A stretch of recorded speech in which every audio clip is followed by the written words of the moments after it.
ശബരിമലയിൽ മകരവിളക്ക് പൂജകൾക്ക് ഇന്ന് സമാപനമാകും. ഹരിവരാസനത്തിന് ശേഷം മാളികപ്പുറത്ത് ഗുരുതി നടക്കും. ഇന്ന് രാത്രി വരെ മാത്രമാണ് തീർത്ഥാടകർക്ക് പ്രവേശനമുള്ളത്.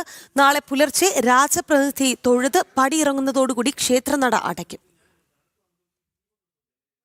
ശബരിമലയിൽ മകരവിളക്ക് പൂജകൾക്ക് ഇന്ന് സമാപനമാവുകയാണ്. ഇന്ന് വൈകിട്ട് ഹരിവരാസനംപാടി ക്ഷേത്രനട അടയ്ക്കും. അതിനുശേഷം മാളികപ്പുറത്ത് ഗുരുതി ചടങ്ങുകൾ കൂടി പൂർത്തിയാകുന്നതോടുകൂടി മകരവിളക്ക് പൂജകളൊക്കെ പൂർത്തിയാവുകയാണ്. ഇന്ന് രാത്രി വരെ മാത്രമാണ് തീർത്ഥാടകർക്ക് ശബരിമലയിൽ പ്രവേശനം അനുവദിച്ചിരിക്കുന്നത്.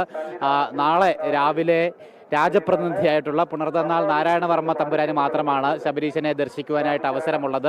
പിതാവും അതായത് പന്തള രാജാവും അദ്ദേഹത്തിൻ്റെ പുത്രൻ മണികണ്ഠനും മാത്രം നേർക്കുനേർ കാണുന്ന അപൂർവമായിട്ടുള്ള ചടങ്ങാണ് നാളെ രാവിലെ നടക്കാനിരിക്കുന്നത്. നാളെ പുലർച്ചെ അത് നടക്കും. അതിനുശേഷം രാജപ്രതിനിധി തൊഴുതു മാറുന്നതോടുകൂടി ക്ഷേത്രനട അടച്ച് താക്കോൽക്കൂട്ടം മേൽശാന്തി രാജപ്രതിനിധിയെ ഏൽപ്പിക്കും. അദ്ദേഹം ആ താക്കോൽക്കൂട്ടവുമായിട്ട് 18ാം പടി ഇറങ്ങി താഴെ വരും.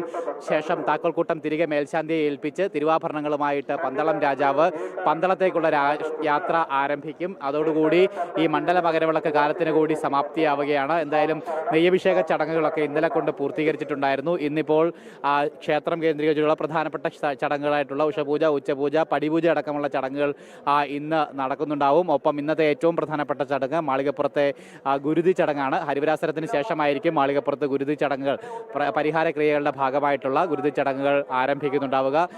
ഇന്നലെ രാത്രിയോടുകൂടി എഴുന്നള്ളിപ്പ് ചടങ്ങുകൾ പൂർത്തിയായിട്ടുണ്ട്. മകരവിളക്കിന് ശേഷം 5 നാൾ മണിമണ്ഡപത്തിൽ അയ്യപ്പന്റെ കളമെഴുത്തും പാട്ടും ഉണ്ടായിരുന്നു. അതിനുശേഷം മണിമണ്ഡപത്തിൽ നിന്ന് എഴുന്നള്ളിപ്പ് 4 നാൾ, ആദ്യ 4 നാൾ കൊടിമര ചുവട്ടിൽ വന്ന് അവിടെ നിന്ന് നായാട്ടുവിളി ചടങ്ങുണ്ടായിരുന്നു. 5ാം നാളായിട്ടുള്ള ഇന്നലെ മണിമണ്ഡപത്തിൽ നിന്നും ആരംഭിച്ച എഴുന്നള്ളിപ്പ്, കൊമ്പൻ മിശക്കാരനായ അയ്യപ്പന്റെ എഴുന്നള്ളിപ്പ്, അത് ശരംകുത്തി വരെ നീണ്ടു. തീവെട്ടിയുടെയും വാദ്യമേളങ്ങളുടെയും ഒക്കെ അകമ്പടിയോടുകൂടി ആഘോഷപൂർവ്വം ശരംകുത്തിയിലെത്തി. അവിടെ നായാട്ടുവിളി ചടങ്ങ് വേട്ടക്കുറുപ്പന്മാരുടെ നേതൃത്വത്തിൽ നടന്നു. അതിനുശേഷം ആഘോഷങ്ങളില്ലാതെ, തീവെട്ടികൾ അടച്ച്, വാദ്യമേളങ്ങളില്ലാതെ, ശരണമന്ത്രങ്ങളില്ലാതെ നിശബ്ദതയോടുകൂടി തിരികെ സന്നിധാനത്തേക്ക് വന്നു. അതായിരുന്നു ആചാരം. അങ്ങനെയാണ് ആചാരം. അതായത് ഭൂതഗണങ്ങളെയും മലദൈവങ്ങളെയും ഒക്കെ തിരികെ കൂട്ടി സന്നിധാനത്തേക്ക് എത്തുന്നു എന്നുള്ള ഒരു ആചാരമാണ് ആ ചടങ്ങിന് പിന്നിലുണ്ടായിരുന്നത്. എന്തായാലും മുറ തെറ്റാതെ ആചാരപ്രകാരം തന്നെ ആ ചടങ്ങുകളൊക്കെ ശബരിമലയിൽ പൂർത്തീകരിച്ചു. ഇന്നിപ്പോൾ ഗുരുതി ചടങ്ങുകൾ കൂടി അതിൻ്റെ ഭാഗമായിട്ട് ഉണ്ട്. എന്തായാലും ഈ ഒരു മണ്ഡല മകരവിളക്ക് കാലത്തിന് കൂടി പരിസമാപ്തിയാകുവാൻ ഇനി നിമിഷങ്ങൾ മാത്രമാണ് അവശേഷിക്കുന്നത്.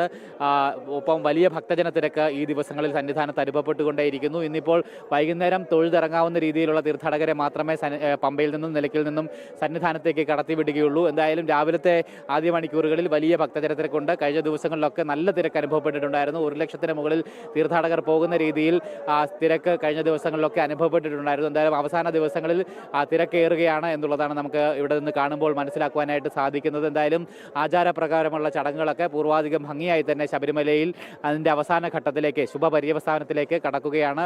ഭക്തി നിർഭരമായിട്ടുള്ള അന്തരീക്ഷം, ശരണമന്ത്ര ഘോഷങ്ങൾ നിറഞ്ഞ അന്തരീക്ഷം, അതൊക്കെ നിശബ്ദതയിലേക്ക്, കാടിൻ്റെ വന്യതയിലേക്ക് പോകുവാനായിട്ട് ഇനി മണിക്കൂറുകൾ മാത്രമാണ് അവശേഷിക്കുന്നത്. സന്നിധാനത്ത് നിന്നും പ്രശോഭനൊപ്പം ഗോകുൽ രമേശ്, ജനം.